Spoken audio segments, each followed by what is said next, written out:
All right, John, 3, 2, 1. Hey, so we're here in Sunalta.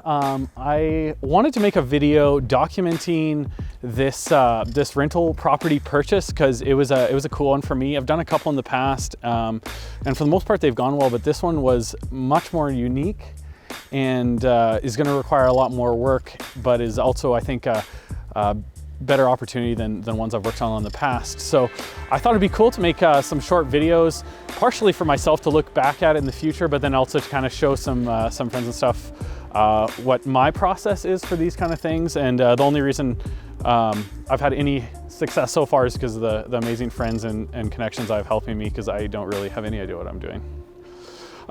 So yeah, my awesome realtor, Quincy, helped me find this property. He's helped me find some amazing deals in the past. Some realtors aren't willing to show foreclosures, and he is, just because they make a reduced commission, but Quincy definitely puts his clients' interests ahead of his own, which I think's benefited him and definitely benefited me.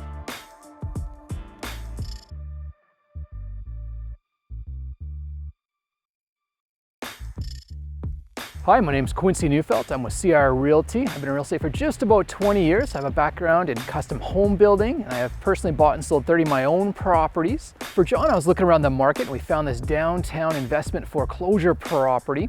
And it's a really sweet 1-bedroom, 1-bath. It needs a lot of work done to it, but what I like doing is find the diamond in the rough for clients, especially my investors, to help create future value.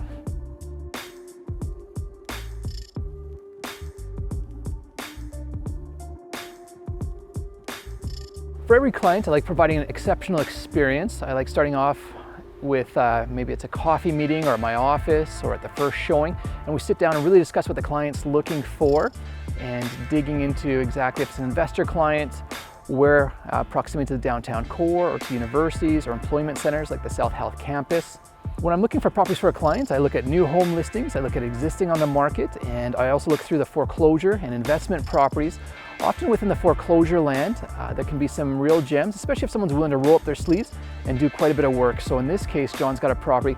It's going to take a number of trades, probably about 5 to 7 trades to come in and work on the property. But then when he's done, he's going to have an excellent rental property for the market.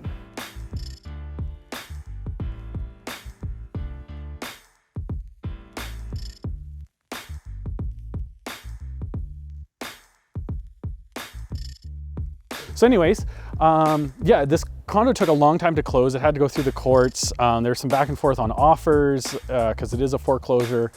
Couldn't do condo document reviews, so the typical due diligence I would do on a condo, we weren't able to with this one because of the way the deal was structured. But judging from the few documents I got, as well as like the outside and inside of the building looks really well taken care of. Obviously the condo wasn't. We currently have a JPF Group here looking at the condo, because they're going to be doing the majority of the work on it. We'll have a couple of my other friends, painter and stuff, come in, but yeah. So what we did is we searched the whole market, all the used market, new and foreclosures, and this is what we came up with. And it's going to be a good project for John though, and it's going to be a great rental property. I talked to John, he could rent it out unfurnished or furnished, so there's some really good options on this one as well too once he's done. Yeah, it's great. It comes with a parking stall as well, which is awesome. But as you can see from the video, it needs a ton of work. And Understatement. Yeah. It smells really bad.